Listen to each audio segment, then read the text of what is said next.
ஹாலிடேஸ்னாலே அது நம்ம ஜிடி ஹாலிடேஸ் தான். South India's number 1 travel brand. மணப்பெண்ணின் பிரத்யேகமான திருமணம் Vivaha the Chennai silks. VVD 80 years of legacy in consumer goods. 100க்கு 13 மார்க் வாங்கி ஃபெயிலா போயிருக்கு இந்த அரசு. குறிப்பா மு.க. ஸ்டாலின் 100க்கு 13 மார்க் வாங்கி ஃபெயில். முதலமைச்சருடைய ஸ்டேட்மெண்ட்டை நான் சொல்றேன். வீட்டில் இருக்கக்கூடிய யாராவது ஒருத்தராவது கண்டிப்பா 505 வாக்குறுதியில ஏதோ ஒரு வாக்குறுதியை வந்து பெற்றிருப்பாங்க அப்படின்னு சொல்லி முதலமைச்சர் சொல்றாரு. 19 சொல்றது. 19 அல்ல, நான் வந்து உங்களுக்கு ஆதாரத்தோட சொல்றேன். ஆதாரம் நான் உங்களுக்கு திமுக தரப்பு ஆதாரத்தோட சொல்றேன். அரசாங்கத்தினுடைய ஆதாரம் நான் உங்களுக்கு சொல்லிடுறேன். விளைச்சல நெல்லா இருக்கட்டும், உளுந்தா இருக்கட்டும், கரும்பா இருக்கட்டும், எதா இருந்தாலும் நீங்க பண்றது இல்ல. கரும்பே பொங்கலுக்கு நீங்க கொடுக்கும்போது ஆந்திரால இருந்து வாங்குறீங்க. நான் வந்து போய் சொல்லுங்க, நீங்க போய் பாருங்க, கிராமங்கள்ல போய் விவசாயிகளை விவசாயிகளுக்கு அரசாங்கம் என்ன பண்ணிருக்கு நான் சொல்றேன். 2 லட்சம் விவசாயிகளுக்கு இலவச மின் இணைப்பு வந்து கொடுத்திருக்காங்க. விவசாயத்துறையில, நீர் மேலாண்மையில, தொழில்துறையில, உயர்கல்வித்துறையில, உயர்கல்வித்துறையில 10% கூட அந்த வாக்குறுதிகள் நிறைவேற்றலங்க. இல்ல இப்ப அவங்க கொடுத்திருக்காங்களே, 4 ஆண்டுல நாங்க இதெல்லாம் பண்ணி முடிச்சோம். அவங்க கொடுக்குறாங்க. அவங்க சும்மா சொல்றது வேற. இல்ல இதெல்லாம் யாருக்கு அடங்குது? தமிழ்நாட்டு மக்கள் தானே இது அனுபவிக்கிறாங்க. பாராட்டுக்கள் ஒரு பக்கம் மற்ற மாநிலங்கள்ல இருந்து வருது, ஐநால இருந்து வருது. ஐநால இருந்து யாருங்க சொன்னாங்க? அவங்க ஏங்க நாதஸ் திருந்திட்டானா? யாரா சொன்னானா? அவனே சொன்னான் அப்படின்ற மாதிரி சொல்றீங்க நீங்க. ஏங்க இவங்க பயங்கரமான ஊட்டுவாங்க. அன்புமணி தான் அடுத்து முதலமைச்சர் வேட்பாளர். மக்களுக்கான அரசியலை தொடர்ந்து செய்வோம். அலைன்ஸா தனித்தாங்க முடிவு எடுக்கல. அதற்கு பொதுக்குழு இருக்குது, செயற்குழு இருக்குது, நிர்வாக குழு இருக்குது. எங்க கட்சி கட்டமைப்புல அது அவங்க முடிவெடுப்பாங்க. எப்போ 2 பேரும் ஒண்ணு சேருவாங்க. அது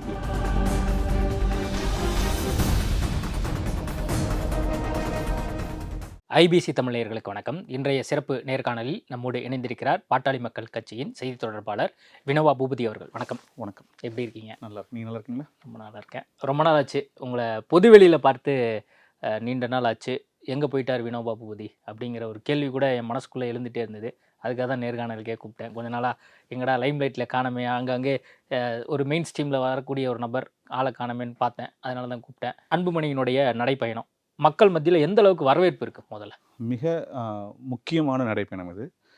ஏன்னா தமிழர்களுடைய உரிமைகளை எடுத்து சொல்லி அவங்களுக்கு வந்து உரிமைகள் பற்றி ஒரு விழிப்புணர்வு ஏற்படுத்தி, மிக முக்கியமான உரிமைகள் சார்ந்த விழிப்புணர்வு, அதாவது அடிப்படையான ஒரு சுத்தமான நீர், சுத்தமான காற்று, சுத்தமான என்ன சொல்கிறது, ஒரு சுற்றுப்புற சூழ்நிலை, அதே மாதிரி ஒரு வாழ்வதற்கு தகுந்த மாநிலமாக தமிழ்நாடு இருக்கா, வாழ்வதற்கு தகுந்த நகரமாக தமிழக நகரங்கள் இருக்கா, அதே மாதிரி நீர் மேலாண்மை பற்றி, சுற்றுப்புற சூழ்நிலையை பற்றி, ஊழலற்ற அரசாங்கத்தை பற்றி, வேலைவாய்ப்புகளை பற்றி, விவசாயத்தில் வந்து என்ன பண்ணணும், நீங்கள் தொழிற்சாலைகள் என்ன பண்ணணும், பெண்களுக்கு என்ன உரிமை இருக்குது, குடி போதை இந்த மாதிரி விஷயங்களில் தமிழ்நாடு எந்த அளவுக்கு சீரழிஞ்சிட்டு இருக்குது, இப்போ சட்ட ஒழுங்கு எந்த அளவுக்கு சீர்கேட்டு இருக்குது. அதாவது சுதந்திரமாக பெண்கள் வந்து தமிழ்நாட்டில் நடமாடவே முடியல. ஏன்னா பெண்கள் இப்போ அதிகமாக வேலைக்கு போகிறாங்க, கல்லூரிக்கு போகிறாங்க, பள்ளிக்கூடங்கள் போகிறாங்க, தொழில் சம்மந்தமாக வெளியில் வந்து போக வேண்டியதாக இருக்குது. இதெல்லாம் அவங்களுக்கான ஒரு பாதுகாப்பு சூழ்நிலை இல்லை. தமிழ்நாட்டில் வந்து மது மற்றும் போதை வஸ்துகளுடைய அந்த கஞ்சா அப்படின்லாம் சொல்கிறாங்க. அது நீங்கள் போய் கிராமத்தில் கேட்டிங்கன்னா நீக்கமர நிறைந்திருக்குது. அது குறிப்பாக இளைஞர்கள் வந்து மிகப்பெரிய அளவில் பாதிக்கப்படுறாங்க. நாம் வந்து இவங்க வந்து டாஸ்மாக் கடைகளில் வச்சுட்டு அரசே இன்னும் மது, உங்களுக்கே தெரியும் 2 பெரிய சம்பவங்கள் தமிழ்நாட்டில் கடந்த 4 ஆண்டுகள் நடந்திருக்கு. ஒன்று விழுப்புரத்தில் நடந்ததும், இன்னொன்று கள்ளக்குறிச்சியில் நடந்ததும் நீங்கள் பார்த்துருப்பீங்க. மிக மோசமான கள்ளச்சாராயத்தால் சாகுறாங்க. சட்ட ஒழுங்கு சீர்கேடு வந்து இது நாள் வரைக்கும் தமிழகம் கண்டிராத அளவுக்கு அவ்வளோ. ஏன்னா நிதம் வந்து கொலை, கொள்ளை, வீடு புந்து கொள்ளடிச்சிட்டு போகிறாங்க. அந்த கொங்கு மண்டலத்தில் நிறைய இடத்துல, நீங்கள் இந்த திருவள்ளூர், காஞ்சிபுரம் பக்கத்தில் பார்த்தீங்கன்னா பெண்களுக்கு எதிரான பெரிய அளவுக்கு வன்முறைகள், தென் மாநில மாவட்டங்களில் வந்து சாதிய வன்முறை இதெல்லாம் நடக்குதுங்க. இப்போ இந்த மாதிரியான ஒரு வாழ்வதற்கு தகுதியே இல்லாத ஒரு தமிழ்நாடாக மாற்றிட்டு இருக்காங்க இந்த ஆளுகிற திமுக அரசு. குறிப்பாக முதலமைச்சருடைய என்ன சொல்கிறது, கையாளாகத்தனத்தினால இது நடக்குது. அதுதான் காவல்துறை முதலமைச்சருக்கு கண்ட்ரோலில் இருக்காங்களா? நல்ல காவல்துறை அதிகாரிகள் இருக்காங்க. காவல்துறைக்கு மிக அதிகமான பணி சுமைகள் இருக்குது. காவல்துறை நிறைய பணிகளை மேற்கொள்ள வேண்டியதாக இருக்குது. ஆனால் அவங்களுக்கு நல்ல காவல்துறை அதிகாரிகளுக்கு தேவையான சுதந்திரமோ, தேவையான அதிகாரத்தையோ, தேவையான இடத்துல அவங்கள போட்டு வேலை வாங்க முடியாத அளவுக்கு தான் தமிழக முதலமைச்சர் இருக்காங்க. சமூக நீதி விஷயத்தில் தமிழ்நாட்டில் வந்து எல்லா சமுதாயம், குறிப்பாக தாழ்த்தப்பட்ட சமுதாயம், பழங்குடியின சமுதாயம், மிகவும் பிற்படுத்த சமுதாயங்கள் மிகப்பெரிய அளவில் பாதிக்கப்பட்டிருக்காங்க. இதுக்கு மேலே இந்த தமிழகம் இன்னும் சீரழியணுமா அப்படின்னு மக்களை சந்தித்து நேரடியாக மக்களை பார்த்து அங்கங்கே விழிப்புணர்வு ஏற்படுத்தி மக்களுக்கு அந்த உரிமையை பற்றி சொல்லி உரிமையை மீட்டெடுக்கணும். நம்ம உரிமையை மீட்டெடுக்கணும்னா எந்த அளவுக்கு நம்ம வந்து இந்த வருகிற தேர்தலில் இந்த ஆளுகிற திமுகவுக்கு ஒரு பாடம் கற்பிக்கணுன்ற வகையில் மருத்துவர் அன்புமணி ராமதாஸ் 100 நாள் பயணமாக போயிட்டுருக்காங்க. அதில் முதல் கட்டமாக போன இடத்துலலாம் மக்கள்கிட்ட மிகப்பெரிய வரவேற்பு, குறிப்பாக பெண்களிடம், மாணவர்களிடம். என்ன சொல்றாங்க இப்போ அன்பணியை சந்திக்கும் போது என்னென்ன மாதிரியான விஷயங்கள் வந்து முன்வைக்கிறாங்க பிரச்சனையா? இப்போ நீங்க ஒவ்வொன்றா அடுக்கடுக்கா இந்த திமுக அரசாங்கம் இந்த பிரச்சனைகள்லாம் கவனம் செலுத்தலை அப்படின்லாம் நீங்கள் சொல்கிறீங்க. சட்ட ஒழுங்கு எப்படி இருக்குது அப்படிங்கிறத உங்களை போன்றே மற்ற எதிர்க்கட்சிகளும் வந்து சொல்லிட்டு இருக்காங்க. மக்கள் அன்புமணிகிட்ட பார்க்கும்போது என்ன பிரச்சனையை பிரதானமாக வைக்கிறாங்க? மக்கள் வந்து மருத்துவர் அன்புமணி ராமதாஸ்கிட்ட சொன்னதை வச்சு தான் 2 நாளுக்கு முன்னாடி மருத்துவர் அன்புமணி ராமதாஸ் வந்து ஒரு டாக்குமெண்ட்டை வெளியிட்டாங்க.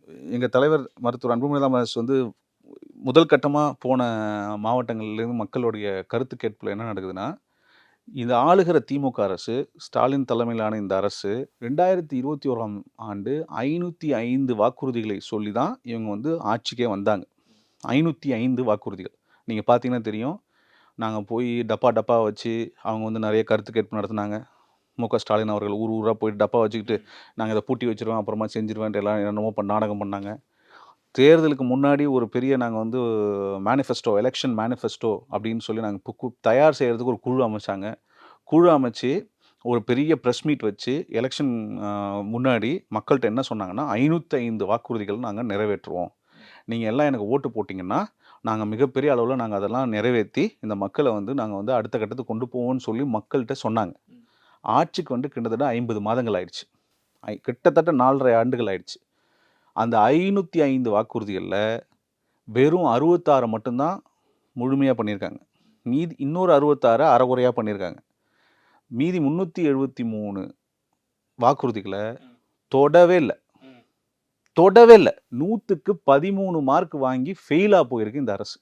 குறிப்பாக மு.க. ஸ்டாலின் 100க்கு 13 மார்க் வாங்கி ஃபெயில், கேவலமான ஃபெயில். இதுதான் உண்மை.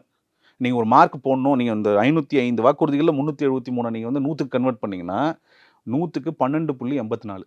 நீங்கள் 13ன்றதை நாங்கள் எக்ஸ்ட்ரா தான் சொல்கிறோம். இல்லை, இப்போது 505 அப்படிங்கிறத வந்து திமுக தேர்தல் வாக்குறுதியாக என்ன சொல்லிச்சோ அந்த நம்பரை வந்து நீங்கள் சொல்கிறீங்க. இந்த 66 நிறைவேற்றப்பட்டிருக்கு அப்படின்னு நீங்கள் ஒரு நம்பர் கொடுக்குறீங்களா? அதாவது முழுமையாக நிறைவேற்றப்பட்ட வாக்குறுதிகள் 66, அரைகுறையாக நிறைவேற்றப்பட்ட வாக்குறுதிகள் 66, நிறைவேற்றப்படாத வாக்குறுதி 373. இந்த நம்பர்ஸ் வந்து உங்களுக்கு எங்கேருந்து கிடைச்சது? ஃபர்ஸ்ட் மேனிஃபெஸ்டோ அவங்களே வெளியிட்டிருக்காங்கல்ல. நீங்கள் மேனிஃபெஸ்டோ அவங்க வெளியிட்டாங்கல்ல. 66 ஒட்டுமொத்தமா முழுமையா நிறைவேற்றப்பட்டிருக்கு அப்படின்னு பாமகவுக்கு கிடைச்சிருக்கு, அன்புமணிக்கு கிடைச்சிருக்கு. அந்த 66 எங்க இருந்து எடுத்தீங்க? பாதி நிறைவேற்றப்பட்டிருக்கு அப்படின்னு சொல்லி அன்புமணி கிடைச்சிருக்குல, அந்த 66 எங்க இருந்து எடுத்தீங்க? நிறைவேற்றப்படாத 373 வாக்குறுதிகள் உங்களுக்கு எங்க இருந்து கிடைச்சது? அன்புமணி எதை வச்சு அதை சொல்றாரு? பாட்டாளி மக்கள் கட்சி 2021 தேர்தல் முடிஞ்ச முதல் நாள்லேருந்து எதிர்கட்சியாக இருக்குது. ஆக திறந்த எதிர்கட்சியாக விளங்குறது பாட்டாளி மக்கள் கட்சி தான். நாங்கள் நிதம் இந்த அரசு என்னென்னலாம் சொல்கிறாங்களோ, என்ன செய்கிறாங்கன்றதை கண்காணிச்சுட்டு வரோம். நீங்கள் எதுவுமே செய்ய வேணாம். எதிர்கட்சி அதிமுக இருக்கு, அவங்க கண்காணிக்கிறத விட பாட்டாளி மக்கள் கட்சி வந்து அங்கீகரிக்கப்பட்ட அதிகாரிகள் மத்தியில் அல்லது வந்து இன்ஃப்ளூயன்ஸ் அந்த அளவுக்கு பண்ண முடிஞ்சு இந்த டேட்டா எடுத்துருக்கீங்க. சட்டமன்றத்தில் எதிர்கட்சியாக இருக்கிறது வேற, பொதுவாக தமிழகத்திற்கு எதிர்கட்சியாக இருக்கிறது வேற. நான் எதிர்கட்சியான்றது ஆளுகிற கட்சியினுடைய ஆட்சியை ஆரோக்கியமாக கன்ஸ்ட்ரக்டிவ், கிரியேட்டிவ், கிரிட்டிசிசம், இந்த 3 CCC அப்ரோச்சும். ஸோ இதை வந்து தொடர்ந்து மருத்துவர் ஐயா அவர்களும் மருத்துவர் அன்புமணி ராமதாஸும் தொடர்ந்து அரசுக்கு தான் நீங்கள் சொல்லிட்டு இருந்தாங்க. இதில் நீங்கள் பார்த்தீங்கன்னா நீங்கள் ஒன்று வேணாம், பாட்டாளி மக்கள் கட்சியின் அறிக்கை 2021 இந்த ஆட்சி வந்ததுலேருந்து நீங்கள் அறிக்கை எடுத்து படிங்க. ஒரு ஊடகவியலாளராக உங்களுக்கு தெரியாத ஒன்றும் இல்லை, நீங்கள் டெய்லி வாசிக்கிறவங்க, என்கிட்ட நிறைய தடவை நீங்கள் சொல்லியிருக்கீங்க, அறிக்கைகள் நீங்கள் பார்க்குறீங்க. நாங்கள் அறிக்கைகள் எடுத்து நாங்கள் தொகுத்து எடுத்தாலே உங்களுக்கு தகவல் வந்துடும். அந்த அறிக்கை எங்கேருந்து வருது? அரசு செய்தி தொடர்பு மூலயமா வெளியிடுறாங்க சிலது. நீங்கள் அதை எடுத்து பார்க்க சொல்லுங்கள். நாங்கள் வந்து அரசை கண்காணிச்சுக்கிட்டே இருக்கோம். இந்த அரசு எந்த விஷயத்தில் நல்ல விஷயம் செய்கிறாங்க, எந்த விஷயத்தில் இவங்க செய்யவே இல்லைன்றதை துறை வாரியாக பார்க்குறோம். இப்போ சமூக நீதி விஷயத்தில் என்ன, விவசாயத்துறையில் என்ன, தொழில்துறையில் என்ன, கல்வித்துறையில் என்ன, உயர்கல்வித்துறையில் என்ன, தொழிலாளர் வளர்ச்சித்துறையில் என்ன, புரியுதுங்களா உங்களுக்கு? நாங்கள் வந்து தொடர்ந்து மின்துறையில் என்ன, போக்குவரத்து துறையில் என்னன்னு சொல்லி நீங்கள் என்ன விஷயம் கேளுங்க. ஒன்று சாதாரண இல்லை, பாட்டாளி மக்கள் கட்சியில் இருக்கிற எந்த நிலை பொறுப்பாளரை கூட நீங்கள் கேள்வி கேட்டால் கூட அவங்க தெளிவாக சொல்லுவாங்க. எங்களுடைய அறிக்கைகளே சொல்லியிருக்கோம். இதை நாங்கள் என்ன பண்ணியிருக்கோம்னா கம்பைல் பண்ணி சொல்கிறோம். நாங்கள் இப்போ நீங்கள் அதில் நிறைவேற்றப்படாத 373 இருக்குல்ல, மிக முக்கியமானதெல்லாம் அவங்க நிறைவேற்றவே இல்லை. குறிப்பாக முதலமைச்சருடைய ஸ்டேட்மெண்ட்டை நான் சொல்கிறேன். அதாவது வீட்டில் இருக்கக்கூடிய யாராவது ஒருத்தராவது கண்டிப்பா இந்த 505 வாக்குறுதியில ஏதோ ஒரு வாக்குறுதியை வந்து பெற்றிருப்பாங்க அப்படின்னு சொல்லி முதலமைச்சர் சொல்றாரு. பொத்தாம் பொதுவா இல்ல, நான் வந்து உங்களுக்கு ஆதாரத்தோட சொல்றேன். ஆதாரம் திமுக தரப்பு ஆதாரத்தோட சொல்றேன், அரசாங்கத்தினுடைய ஆதாரம். நான் உங்களுக்கு சொல்லிடுறேன். கலைஞர் உரிமை போறதுக்கு முன்னாடி இல்ல, நீங்க போறதுக்கு முன்னாடி சொல்லிடுறேன். இது இந்த இந்த நாங்கள் இந்த விடியல் எங்கே அப்படின்ற ஒரு டாக்குமெண்ட்டை மருத்துவர் அன்புமணி ராமதாஸ் 2 நாட்களுக்கு முன்னாடி வெளியிட்டாங்கல்ல, கிட்டத்தட்ட 2 நாள் ஆச்சு. அதிகாரப்பூர்வமாக அரசு துறையிலையோ அல்லது திமுகலையோ இது வரைக்கும் எந்த விதமாகவும் ஒரு பதிலளிக்கே கொடுக்கல. உங்களுக்கு 2 நாள் தேவைப்படுதா? முதலமைச்சரே ஒரு இடத்துல என்ன சொல்கிறார், நாங்கள் 90% நிறைவேற்றிட்டோம், 97% பண்ணிட்டோம், 95 அவரே ஒரே நம்பரை சொல்கிறது இல்லை எங்கேயுமே.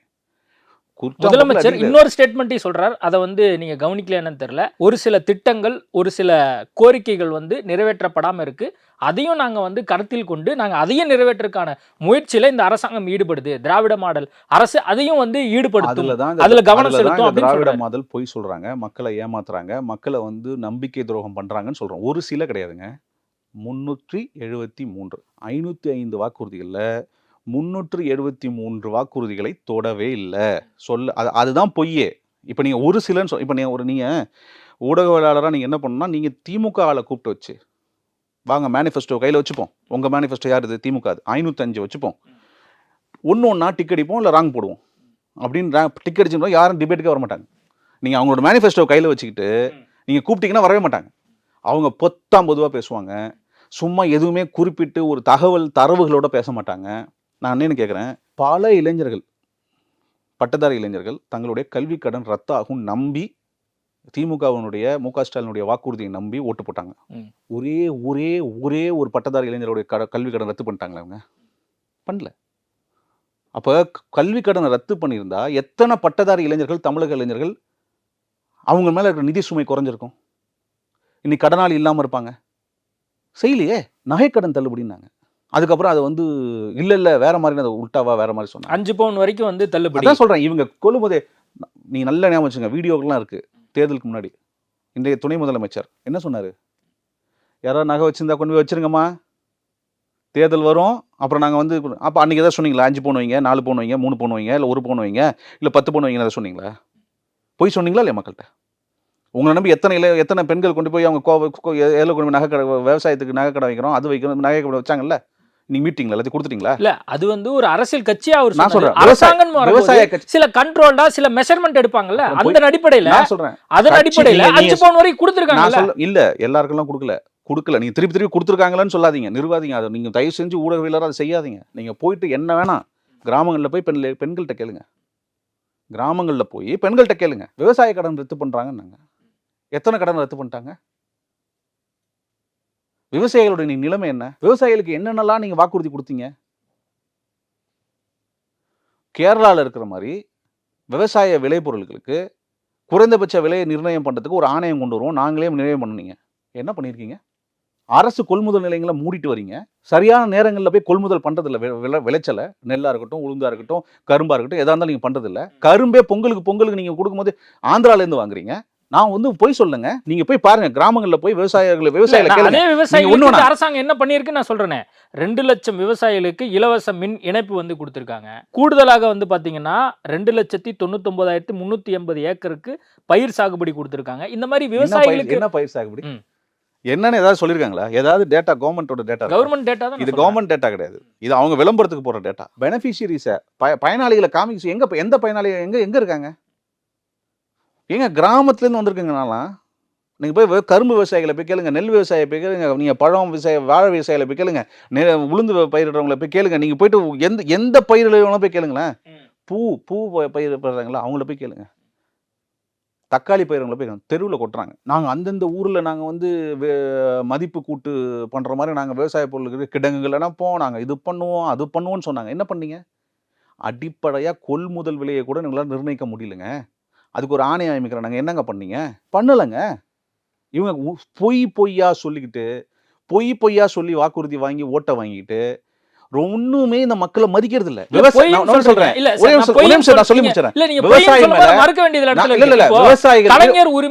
அதை விட ஒரு முக்கியமான சொல்றேன், விவசாயிகள் மேல குண்டாஸ் போன அரசு இது வரைக்கும் தமிழ்நாட்டில் பார்த்திருக்கீங்களா? விவசாயினுடைய ஒப்புதல் இல்லாம விவசாய நிலங்களை கையகப்படுத்த மாட்டோம்னு ஒரு கோரிக்கை கொடுத்து ஒரு வாக்குறுதி கொடுத்துருக்காங்க. அப்படி நடந்தாங்களா? திருவண்ணாமலையில மேல்மா விவசாயிகள்ட்ட அப்படிதான் நடந்தாங்களா? மதுரையில் அப்படிதான் நடந்தாங்களா? பரந்தூர்ல அப்படிதான் நடந்துக்கிறாங்களா? நெய்வேலியில் அப்படிதான் நடந்துக்கிறாங்களா? கோயம்புத்தூர்ல அன்னூர்ல அப்படிதான் நடந்துக்கிறாங்களா? விவசாயிகளுடைய அனுமதி பெறாமல் நாங்கள் விவசாய விளைநிலத்தை நாங்கள் கையகப்படுத்த மாட்டோம்னு சொல்றாங்க இந்த அரசு. செஞ்சாங்களா? குண்டாஸ்ல போட்டாங்களா இல்லை திருவண்ணாமலையில் விவசாயிகளை? அது மிக கேவலமான, கீழ்த்தரமான, மிக மோசமான செயல் இல்லை விவசாயிகளுக்கு எதிரான. ஸ்டாலினுக்கு தெரியாதா அது? நியூஸ் பேப்பர் படிக்க மாட்டார் அவரு? அவர் கோரிக்கை அவர் வாக்குறுதியை படிக்க மாட்டாரா? எவ்வளவு தைரியம் இருந்தா விவசாய மேல நீங்க வந்து குண்டாஸ் போடுவீங்க? எவ்வளவு அதிகார திமிரு இருந்தா நீங்க விவசாய மேல குண்டாஸ் போடுவீங்க? கேட்க நாதி இல்லைன்னா விவசாய மேல குண்டாஸ் போட்டு விவசாயிக்கு நிதி செஞ்சோம். விவசாய மேல குண்டாஸ் போட்டாங்க, விவசாய விளைநிலத்தை வந்து கையகப்படுத்தினாங்க, மிரட்டி, போலீஸ் வச்சு மிரட்டி, ஊருக்குள்ள யாரும் போக கூடாது. பரந்தூர் நீங்க போக முடியுமா? உங்க யூடியூப் சேனல் எடுத்துட்டு பரந்தூர் போக முடியுமா? நம்ம விடுவாங்களா? அலோவ் பண்ணுவாங்களா உள்ள? இவ்வளவு மகா மட்டமான கேவலமான செயலை செஞ்சுட்டு இருக்காங்க இந்த அரசு. விவசாயிகளுக்கு என்ன செஞ்சுட்டாங்க? இன்னும் விவசாயிகளுக்கு இவங்க வாயில மண்ணு தான் போடல. இன்னும் இந்த அரசு காலநிலை மாற்றம் இருக்குது, திடீர்னு வெள்ளம் வருது, திடீர்னு தண்ணி இல்லாம இருக்காங்க. நீர் மேலாண்மைக்கு இவங்க என்னங்க செஞ்சிருக்காங்க? நீர் மேலாண்மைக்கு காவிரியில இருந்து தண்ணி வருஷம் கடல்ல போகுது. ஒவ்வொரு வருஷமும் மழை பெஞ்சு எந்த ஏரி குளங்களும் நிரம்பி எல்லாம் தண்ணி வந்து கடலுக்கு போகுது. ஏதாவது ஒரு நீர் மேலாண்மை திட்டம் இவங்க பண்ணிருக்காங்களா? இல்ல, நீர் மேலாண்மை சொன்னோனே சிறந்த நீர் மேலாண்மைக்காக தேசிய அளவில் 3ஆம் இடம் பெற்றிருக்கு தமிழ்நாடு அரசாங்கம். உங்க தகவலுக்காக சொல்றேன். நான் தகவலுக்காக சொல்றேன். இந்தியால எந்த மாநிலமும் பெட்டரா பெர்ஃபார்ம் பண்ணல அப்படின்றதுனால நாமளும் பெட்டரா பெர்ஃபார்ம் பண்ண வேணாம்னு இருக்கேன். இல்ல, இந்தியாவிலேயே வச்சு அதான் சொல்றேன். இந்தியால மற்ற மாநிலங்களும் இந்தியால 3ஆவது இடத்துல கேக்குறேன். இந்தியால எந்த மாநிலமும் பெர்ஃபார்ம் பண்ணாம இருக்கிறதுனால அவங்களுக்கு ரேங்க் 1 2 3 3ல வந்துடுறோம் அப்படின்றதுனால நாங்க வந்துடும் சொல்றேன். நீங்க வந்து படேதலா திட்டம், கொளத்தூர் காவிரி நீரேற்று முறையில் மேச்சேரி திட்டம், அது சொல்லணும். சேலம் மேச்சேரி அந்த பட்சத்துக்கு சொன்னோம். காவிரி குண்டாறு இணைப்பு திட்டத்துல என்ன பண்ணிட்டீங்க? இல்ல சார், நீங்க சொல்றது எல்லாமே உங்க ஸ்கீம் சொல்றீங்க. தமிழ்நாடு அரசாங்கம் என்னென்ன பண்ணிருக்கு நான் சொல்றது அப்படிங்கறது அவங்க சொல்றாங்க. நான் சொல்றது இந்திய அளவுல மற்ற மாநிலங்களை விட பெட்டரா பண்ணிருக்கோம் அப்படி அவங்க சொல்றாங்க. குறிப்பா எத்தனை வந்து தடுப்பணைகள் கட்டிருக்கீங்க? கணக்கு சொல்லுங்க சும்மா. 4 வருஷத்துல 1 1 2 2 தான் கட்ட முடியுமா உங்களால? பாலாறு உரிமையை மீட்டுட்டீங்களா? காவிரி உரிமையை மீட்டுட்டீங்களா? முல்லை பெரியாறு அணை அந்த விஷயத்துல மீட்டுட்டீங்களா உரிமைகளை? நீர் ஆதாரம் எவ்வளவு முக்கியம். உங்களுக்கு பெய்கிற மழையில எத்தனை தடுப்பணைகள் கட்டிருக்கீங்க? எத்தனை வந்து இது பண்ணி கேள்வி வந்து கேட்கும் போது இந்தியாவில் பண்ணிட்டோம், நாங்க காஷ்மீரை விட பெட்டரா பண்ணிட்டோம், அமெரிக்காவை விட பெட்டரா, அது மேட்டர் இல்லைங்க. மற்ற மாநிலங்கள்லாம் தமிழ்நாட்டினுடைய ஸ்கீமை பின்பற்றுறாங்க. இதெல்லாம் கேட்டா விவசாயிகள் சிரிப்பாங்க. விவசாயிகளும் டெய்லி தண்ணிக்கு அலையிறாங்களே விவசாயிகள், அவங்க சிரிப்பாங்க நீங்க சொல்றதெல்லாம் கேட்டா. நான் கேட்கறது 4 ஆண்டுக்கு முன்னாடி நீங்க கொடுத்த வாக்குறுதி என்ன, நீங்க செஞ்சது என்ன? 1,15,00,000 குடும்பங்கள் வந்து பயனடைஞ்சிருக்காங்க கலைஞர் மகளிர் உரிமை திட்டத்தினால. முதலமைச்சரின் காலை உணவு திட்டம் 17 லட்சம் மாணவர்கள் வந்து பயன்பெற்றிருக்காங்க. புதுமை பெண் திட்டம் கிட்டத்தட்ட 4,83,000 கல்லூரி மாணவர்கள். இது மாதிரி ஒவ்வொன்னா சொல்லிட்டு போலாம். மக்களை தேடி மருத்துவம் 2 கோடி பேர் வந்து பயனடைஞ்சிருக்காங்க. அதாவது ஏதோ ஒரு நபர் கண்டிப்பா பயனடைஞ்சிருக்காங்க இந்த அரசாங்கத்தினால. கணக்கு பண்ணீங்கன்னா மொத்தம் 66 வரும். அதான் சொன்னேன். சார், தமிழ்நாட்டுல 6 கோடி பேர் இருக்காங்க. 8 கோடி பேர் இருப்பாங்களா? முக்கி கணக்கு பண்ணாலும், லிஸ்ட் வச்சு கணக்கு பண்ணாலும் 66 வாக்குறுதிகளை முழுமையா பண்ணிருப்பாங்க. உங்க வீட்ல யாராவது ஒருத்தர் நான் சொல்றேன் கேளுங்க, யாராவது பஸ்ல போகணும்னு நினைச்சா நான் சொல்றத இலவசமா பயணிக்கலாம் தமிழ்நாடு ஃபுல்லா. நான் சொல்றத கேளுங்க ஒரு நிமிஷம். நீங்க சொல்றீங்க, நான் கேக்குறது இது எல்லாத்தையும் நாங்க சொல்றோம்ல. 505 இருக்குல்ல, அதுல 66 முழுமையாவும் 66 அரைகுறையாவும் பண்ணிருக்காங்க. நீங்க கணக்கு பண்ணா 66 வரும். நீங்க இப்ப சொல்றதெல்லாம் என்னது? பண்ணோம்னு சொல்றத அதான் சொல்றேன். அத நீங்க கனவு பண்ணா 66 தான் வருது. ஆனா நீங்க 66 சொல்லிட்டா வந்தீங்க. இல்ல, இந்த 515 வாக்குறுதி 5 வருஷத்துல நிறைவேற்றணும் தான் வந்திருக்காங்க. 4.5 வருஷத்துல நீங்க 66 தான் பண்ணிருக்கீங்கன்றோம். நான் சொல்றது உங்களுக்கு புரியுதா? உங்க கணக்குப்படியே அது வந்து கிட்டத்தட்ட 66 + 66 நாங்க 66 நீங்க முழுமையா பண்ணிருக்கீங்கன்றத சொல்றோம். அதுதான் நீங்க 13 மார்க் வாங்கி ஃபெயில் ஆவறீங்கன்றேன். திமுக அரசு 13 மார்க் 100க்கு 13 வாங்கி ஃபெயில் ஆகி 35 கூட வாங்க முடியல. 15 வாங்கி ஃபெயில் ஆகுது. ஃபெயில் ஆன அரசு நம்ம என்ன பண்ண முடியும்? குறை சொல்லி தான் ஆக முடியும். நீங்க ஒண்ணும் இல்ல, ஆசிரியர்கள் அரசு ஊழியர்களை போய் கேளுங்க, பாஸ் மார்க் போட்டுறாங்களா இந்த அரசுக்கு? மாணவர்கள் பாஸ் மார்க் போட்டுறாங்களா? ஒன்றும் இல்லைங்க. 3.5 லட்சம் வேகன்சிஸ் இருக்கு, அரசு வேகன்சிஸ் இருக்கு, நாங்கள் ஃபில் பண்ணுவோம். கூடுதலாக 2 லட்சத்தை வேகன்சியை ஃபில் பண்ணுவோம், மொத்தம் 5.5 லட்சம் வேகன்சியை ஃபில் பண்ணுவோம் அப்படின்னு மாணவர்கள்ட்ட இவங்க பட்டதாரி இளைஞர்கிட்ட வாக்குறுதி கொடுத்தாங்க. எத்தனை பேர் பண்ணியிருக்காங்கன்னு நினைக்கிறீங்க? அவங்க என்ன பண்ணுறாங்க? கன்சால்டேட்டாக போட்டது, டெம்பரரியாக போட்ட வேகன்சி எல்லாத்தையும் போட்டு டிஎன்பிசி கணக்கு போட்டு வெறும் 60,000 பேர் வருது. நீங்கள் சொன்னது எவ்வளோ? 5.5 லட்சம். நீங்கள் எவ்வளோ ஃபில் பண்ணியிருக்கீங்க? சரி, தமிழ்நாட்டில் வந்து ஒரு சட்டம் ஏற்றுவோம், இளைஞர்களுக்கு வேலைவாய்ப்பு பிரச்சனை இல்லை, தமிழ்நாட்டில் இருக்கிற தனியார் நிறுவனங்களில் 75% வந்து தமிழ்நாட்டில் இருக்கிற இளைஞர்களுக்கு தான் வேலைன்னு சொன்னீங்க. சட்டத்தை ஏற்றிட்டாங்களா? நாங்கள் வந்து 15 இளைஞர்கள் ஒன்றா சேர்ந்து ஒரு அசோசியேஷன் கூட்டுறவு மாதிரி ஆரம்பித்து 50,000 வந்து நாங்கள் 50,000 2 லட்சம் வரைக்கும் 20 லட்சம் வரைக்கும் லோன் தருவோம் அப்படின்னு சொன்னாங்க. எத்தனை பேருக்கு லோன் கொடுத்துருக்கீங்க? தரவுகளோட எதிர்கொள்ள திராணி இருக்கேன் அந்த அரசுக்கு. முதலமைச்சர் கூட விவாதத்துக்கு வரவானாங்க. திமுகவில் இருக்கிற யாரையாவது ஒருத்தங்க விவாதத்துக்கு வர சொல்லுங்க. அறிவார்ந்த தரவுகளோட மக்கள் மீது அக்கறை உள்ள யாராவது ஒருத்தங்க இருப்பாங்க திமுகவில், அவங்கள வர சொல்லுங்க. தரவுகளோட உட்காந்து பேசலாம்னு சொல்றோம். நாங்கள் தரவுகளோட பேசிட்டோம். அமைச்சர்களே வரட்டுங்க. அவங்க ஐஏஎஸ் அதிகாரி இருக்கிற ஃபைல்கள்லாம் தூக்கிட்டு வரட்டும். நாங்கள் வந்து அரசு செய்தித்தாளில் வந்ததை நாங்கள் அரசு அதே டாக்குமெண்ட்ஸை வச்சு நாங்களும் சொல்கிறோம். நீங்கள் சொல்கிறீங்கல்ல இது நடந்தது அது நடந்தது இது நடந்தது 66 நடந்திருக்கு, 373 நடக்கல. இதனால மக்கள் பிரயோஜனம் அடைஞ்சிருக்கு. 373 நடக்கலன்னு தாங்க கேட்கணும். 373 பொய்களை ஏன் சொன்னீங்க? சரி, 2026ல மீண்டும் ஆட்சிக்கு வந்தா அதெல்லாம் பண்ணிட போறாங்க. நீங்க என்ன சொன்னீங்க? ஆட்சிக்கு 2021ல வந்தாதான் இப்ப அடுத்த பொய் இன்னொன்னு சொல்லுவாங்கன்னு சொல்ல வரீங்க நீங்க. அதான் இல்ல. இப்போ நான் என்ன கேக்குறேன், அன்புமணி ராமதாஸ் அவர்கள் ஒருவேளை 2021ல முதலமைச்சர் ஆயிருந்தார் அப்படின்னா, நீங்க 2021ல மேனிஃபெஸ்டோ போட்டீங்க, தேர்தல் வாக்குறுதி, அது எல்லாமே இந்த 2026க்குள்ள பண்ணி முடிச்சிருப்பாரா? பொய் சொல்ல மாட்டோம். மு.க. ஸ்டாலின் மாதிரி பொய் சொல்ல மாட்டோம். முதலமைச்சர் இந்த ஸ்டாலின் பொய் சொல்ற மாதிரி, மக்களை ஏமாற்றுகிற மாதிரி, இந்த மாதிரி பித்தலாட்டம் பண்ற மாதிரி நாங்க பண்ண மாட்டோம். இப்போ நீங்க ஒவ்வொன்றா எக்ஸ்போஸ் பண்றீங்க. திமுக பொய் வாக்குறுதி கொடுத்து ஆட்சியை வந்து பிடிச்சிருக்காங்க அப்படின்னு சொல்லி, இது வந்து மக்கள் மத்தியில எடுபடுமா அப்படிங்கிற ஒரு கேள்வி. அதுக்கான ஸ்கீம்ஸ் வந்து நிறைய கொடுத்துருக்கோம் அப்படின்னு சொல்லி ஒவ்வொரு நாளும் முதலமைச்சர் பிரச்சாரம் பண்றாரு. மருத்துவர் அன்புமணி ராமதாஸ் 2021 காலத்திலிருந்து கொடுத்துக்கிற அறிக்கைகளை வைத்து, மக்களை சந்திக்கிறத வைத்து இப்ப நடைபயணம் போறாங்க. மக்கள் சொல்கிற கருத்து கேட்பை வச்சு நீங்க வந்து கருத்து கேட்பு கூட்டம் எவ்வளவு நடத்திருப்பாங்கன்னு நினைக்கிறீங்க? பரந்தூர்ல நடத்தினாங்க, நெய்வேலியில் நடத்துனாங்க, தருமபுரியில் நடத்துனாங்க, மதுரையில் நடத்துனாங்க. ஒவ்வொரு துறை சார்ந்த விஷயங்களை பற்றி அந்தந்த பயனாளிகள் அல்லது பொதுமக்கள் வந்து மருத்துவர் அன்புமணி ராமதாஸை சந்தித்து பேசுகிறாங்க.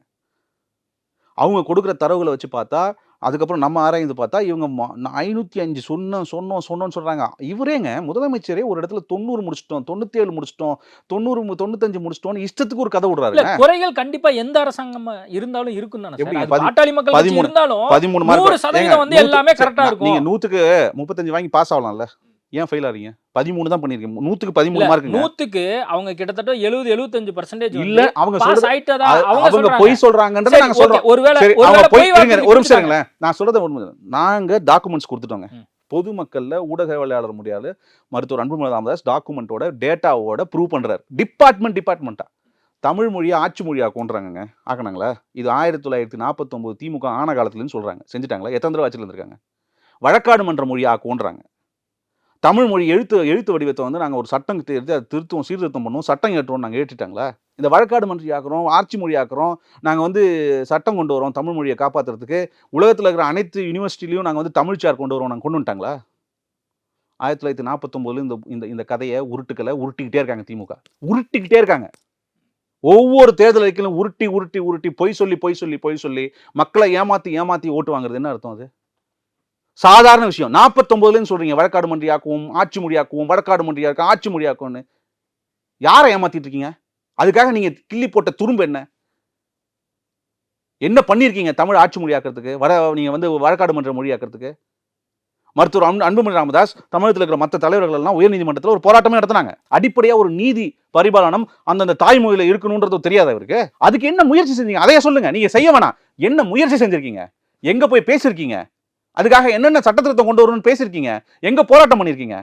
எதிர்கட்சியா இருக்கும்போது மட்டும்தான் போராடுவார் இவரு மு.க. ஸ்டாலின். ஆளுங்கட்சியா வந்தா போய் ஷூட்டிங் தான் நடத்துறாரு. இப்போ ஒவ்வொன்றா நீங்க குற்றச்சாட்டு வைக்கிறீங்க. ஏங்க தமிழ் துறையில மட்டும் இல்லைங்க, விவசாயத்துறையில, நீர் மேலாண்மையில, தொழில்துறையில, கல்வித்துறையில, உயர்கல்வித்துறையில நீங்க வந்து நீங்க எந்த துறை சொல்லுங்க, நான் சொல்றேன். உங்களுக்கு டேட்டாவோட கொடுத்துருக்கோங்க.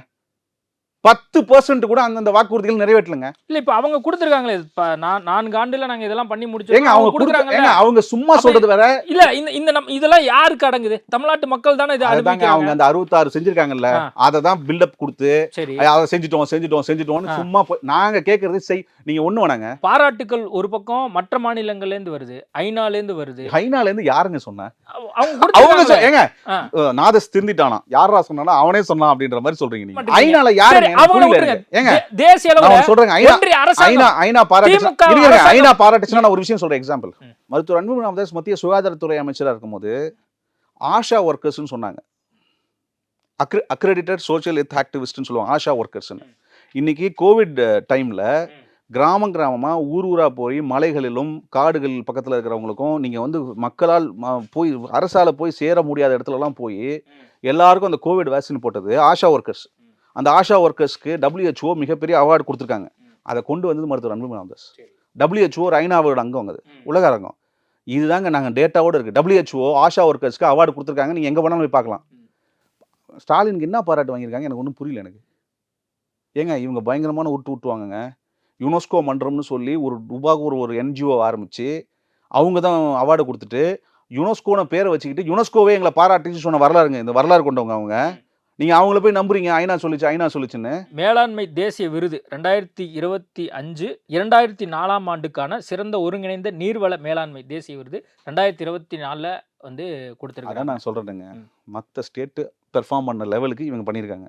நான் கேட்குறது நீங்கள் கொடுத்த வாக்குறுதியை வச்சு சொல்லுங்கள். திமுகவும் மு.க. ஸ்டாலின் அவர்களும் 2021 தேர்தல் சமயத்தில் கொடுத்த வாக்குறுதிகள் நீர் மேலாண்மையில், கிருஷ்ணகிரியில், தருமபுரியில், சேலத்தில், காவிரி குண்டார் விஷயத்தில், சிவகங்கை மாவட்டம், புதுக்கோட்டை மாவட்டம், மதுரை மாவட்டத்தில், கடலூர் மாவட்டத்தில், விழுப்புரம் மாவட்டத்தில், இங்கே காஞ்சிபுரம் செங்கல்பட்டு மாவட்டத்தில் இவங்க நீர் மேலாண்மைக்காக செஞ்ச திட்டங்களை சொல்லுங்கள். நீங்கள் சொன்ன வாக்குறுதி என்ன?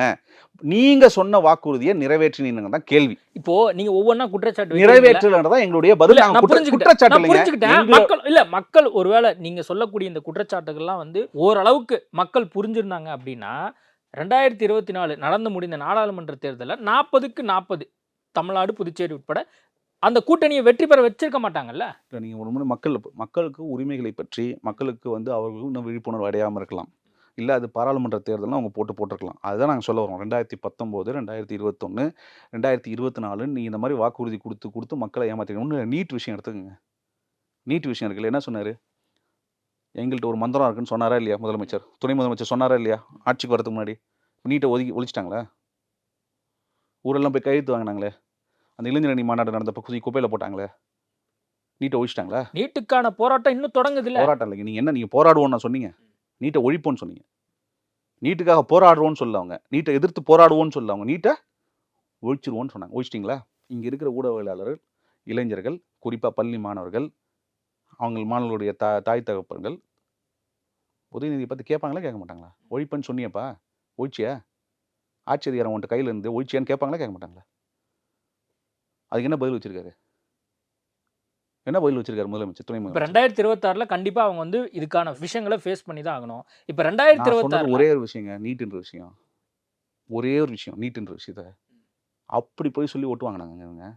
இவர்களுக்கு பொய் சொல்லியும் சும்மா வந்து பில்டப் கொடுத்தோம், ஃபோட்டோ ஷூட்டிங் பண்ணியும் இந்த மாதிரி நீங்கள் சொல்கிறீங்களா, சொன்னாங்கன்றீங்களா, எப்படி சொன்னாங்க, எங்கே சொன்னாங்க, என்ன செஞ்சுருக்காங்கன்னு கேட்டால் அவங்களுக்கு சொல்லிட்டாங்க. இல்லை இப்போ தேசிய அளவில் ஒன்றிய அரசாங்கம் கொடுத்துருக்குன்னு அவங்க டேட் வைஸ் நான் என்ன பேசுகிறேன், நீங்கள் கொடுத்த நீர் மேலாண்மை வாக்குறுதிகள் நீங்கள் வந்து இப்போ கூட உங்கள்கிட்ட இல்லை. சரி, நம்ம டைம் எடுத்துப்போம், மக்கள்கிட்ட புரியும். ஒரு பிரிண்ட் அவுட் எடுங்க. எது பிரிண்ட் அவுட்டு?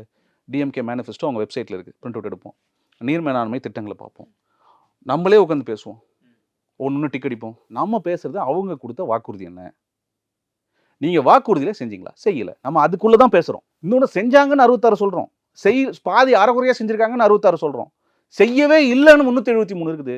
100க்கு கன்வெர்ட் பண்ணால் 13 மார்க் வாங்கி ஃபெயில் ஆயிருக்காங்க அப்படின்றத சொல்லிட்டு இருக்கோம். DMK failed, it has failed to satisfy the people of Tamil Nadu. இப்போ வந்து பொதுவெளியில் இது டேட்டாஸ் எல்லாமே நீங்கள் கொடுத்த ஆவணம் எல்லாமே வந்துருச்சு. இது எந்த அளவுக்கு தமிழ்நாட்டு அரசியலில் மற்றவர்கள் மத்தியில் என்ன தாக்கத்தை ஏற்படுத்தியிருக்கு? கண்டிப்பாக மக்கள்லாம் இதை படித்து பார்த்துருக்காங்களா, புரிஞ்சிருக்காங்களா? புரிய வைப்போம். எதிர்கட்சிகள் இன்னும் பார்க்குறாங்க, ஊடகங்கள் மூலிமா சொல்லியிருக்கோம். இது உங்களோட பொறுப்பு, பொதுமக்களோட பொறுப்பு, எங்களோட பொறுப்பு, எதிர்கட்சிகளோட பொறுப்பு. கொண்டு போய் சேர்த்து மக்கள் விழிப்புணர்வு அடைவாங்க. வருகிற தேர்தலில் கண்டிப்பாக இந்த அரசுக்கும் திமுகவுக்கும் மு.க. ஸ்டாலினுக்கும் தகுந்த பாடத்தை 2026 சட்டமன்ற தேர்தலில் மக்கள் கொடுப்பாங்க.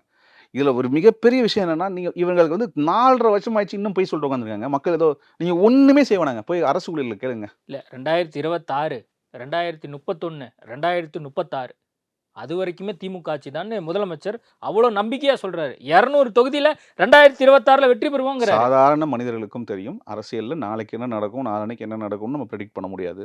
அவங்க 15 வருஷம் 20 வருஷம் ஜோசியம் பார்க்குறாங்கன்னா பார்க்கட்டும், அது அவங்களுடைய உரிமை. இல்லை அவங்க அலைன்ஸ் ரொம்ப வந்து கட்டுக்கோப்பாக இருக்குது, கண்ட்ரோல்டாக இருக்குது. நாங்கள் சொல்கிறது கேளுங்க, சிம்பிள். அவங்க அலையன்ஸில் இருக்கிற பார்ட்டிஸும் குறிப்பாக இடதுசாரிகளில் சண்முகம் அவர்கள் என்ன சொல்லியிருக்காரு, அவரே சொல்லியிருக்காரு, கம்யூனிஸ்ட் இயக்கங்கள் அவங்க சொல்லியிருக்காங்க, இல்லை இவங்க சொன்ன வாக்குறுதியெல்லாம் நிறைவேற்றவே இல்லைன்னு மிகப்பெரிய குற்றச்சாட்டு அவங்க சொல்லியிருக்காங்களா இல்லையா? தூய்மை பணியாளர்கள் விஷயத்தில் கம்யூனிஸ்ட் இயக்கங்களோட கோரிக்கையை இவங்க நிறைவேற்றிட்டாங்களா? திமுக யாருங்க தூய்மை பணியாளர்கள்? நம்ம நாட்டு மக்கள் தானே, தமிழர்கள் தானே, தமிழ்நாட்டை சேர்ந்தவங்க தானே, உங்களுக்காக உழைச்சவங்க தானே. நீங்கள் தானே வாக்குறுதி கொடுத்தீங்க. அவங்க கூட நான் உட்காந்து சாப்பாடு சாப்பிட்றேன், நான் அவங்கள கூட ஒன்றா மண்ணா வாழ்கிறேன்னு சொல்லி வாக்குறுதி கொடுத்தீங்கல்ல. ஃபோட்டோ ஷூட் எடுத்தால் போதுமா? இதை நினைத்து வெக்கப்பட வேணாம் முதலமைச்சர் அவர்கள்?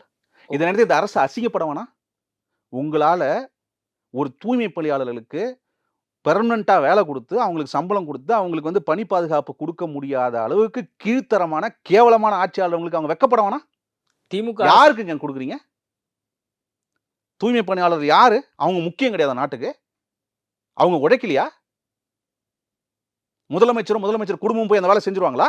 இல்ல அமைச்சர்கள் போய் அந்த வேலையை செஞ்சிருவாங்களா? இவ்வளவு கோவம் அந்த மக்கள் இருக்கு தெரியுங்களா? ஏன் அவங்களுக்கு ஒரு மாச சம்பளம் ஒரு நியாயமான ஒரு அரசு சம்பளத்தை கொடுக்க முடியாதாங்க அவங்களுக்கு?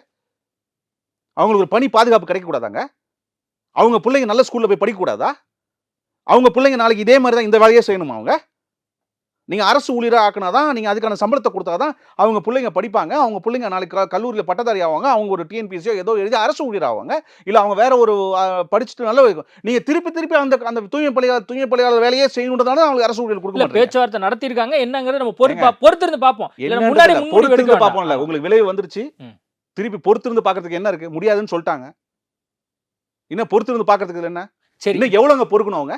தூய்மை பணியாளர்கள், அரசு ஊழியர்கள், மாணவர்கள், விவசாயிகள், நெசவாளர்கள் எவ்வளவு பொறுக்கணும் இந்த அரசுக்கு? 2026ல அன்புமணியினுடைய திட்டம் தான் என்ன? இந்த அரசு குறிப்பா முதலமைச்சர் மு க ஸ்டாலின் அவர்கள் மக்களிடம் சொன்ன பொய்கள், மக்களிடம் பித்தலாட்டம் செய்து வாங்கிய ஓட்டுக்கள், அதனால அவர்கள் ஆட்சிக்கு வந்து இந்த ஆட்சி அதிகாரத்தில் எந்த அளவுக்கு ஊழலில் திளைச்சு இந்த மக்களுக்கு எந்த கோரிக்கை கொடுத்த வாக்குறுதியை நிறைவேற்றாமல் இருக்காங்கன்றத விழிப்புணர்வு ஏற்படுத்தி இந்த மக்கள்கிட்ட போய் சொல்லி இந்த மக்கள் இந்த அரசை தூக்கி எறிவார்கள், ஜனநாயக தூக்கி எறிவாங்க. இந்த நேரட்டிவ் ஃபிக்ஸ் பண்ணிட்டீங்க. இப்போ நரேட்டிவ் இல்லைங்க, அது உண்மைங்க. இதான் உண்மை. அதான் இதனுடைய அடுத்த கட்டமா இப்ப தேர்தல் வரப்போகுது. இப்போ அன்புமணியினுடைய முடிவு என்னவா இருக்க போகுது? ஒண்ணு தனிச்சா, இல்ல நான் தான் 2016ல சொன்னார் இல்லையா, நான் தான் மாற்றம் முன்னேற்றம் சொன்னார்ல, இப்ப அன்புமணி தான் அடுத்த முதலமைச்சர் வேட்பாளர். மக்களுக்கான அரசியலை தொடர்ந்து செய்வோம், மக்களை சந்திப்போம், மக்களுடைய விழிப்புணர்வு எடுத்துவோம், அவர்களுடைய கருத்துக்களை கேட்போம், அவர்கள்ட்டேருந்து என்னென்ன தீர்வு வேணும், அவங்க என்ன மாதிரி எதிர்பார்க்குறாங்கன்னு அவங்கள்ட்ட உரையாடுவோம், அவங்கள்ட்டேருந்து நிறைய நல்ல விஷயங்களை எடுத்துக்கிட்டு நாங்கள் அது மக்கள் அரசியலை செய்வோம். தேர்தல் வரும்போது தேர்தலுக்கான யுக்திகளை நாங்கள் முடிவெடுப்போம். இப்போ வந்து கிடையாது. அதுக்கான அதற்கு பொதுக்குழு இருக்குது, செயற்குழு இருக்குது, நிர்வாக குழு இருக்குது, எங்கள் கட்சி கட்டமைப்பில் அது அவங்க முடிவெடுப்பாங்க. இன்னைக்கு என்ன முக்கியம்னா, ஒரு ஆக சிறந்த எதிர்கட்சியாக இந்த ஆளுகிற அரசு இந்த மக்களை எப்படியெல்லாம் ஏமாற்றுகிறது. சமூக நீதி விஷயத்தில் நேற்று பீகார் போறாரு முதலமைச்சர்.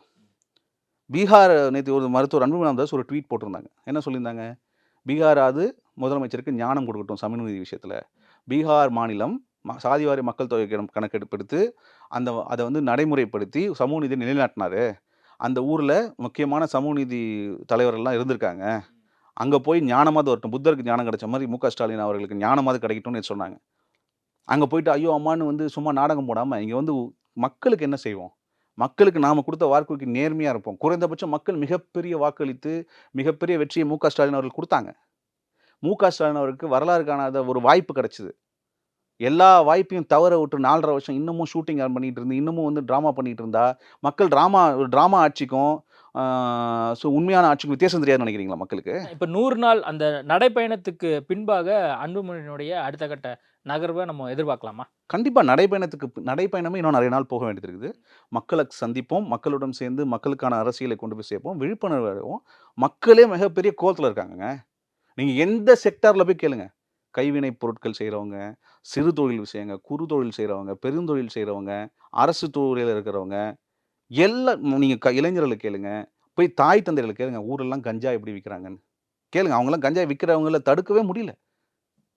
போலீஸ்க்கு வந்து பெரிய அளவில் அதிகாரம் கொடுக்க மாட்டாங்க இந்த அரசு. நீங்கள் போலீஸ்ட முழு அதிகாரம் கொடுத்தா கஞ்சா அப்படின்னு இதெல்லாம் கிராமத்து அளவில் போயிடுச்சுங்க. எல்லா இடத்துலையும் பெண்கள் சுதந்திரமாக நடக்க முடியல.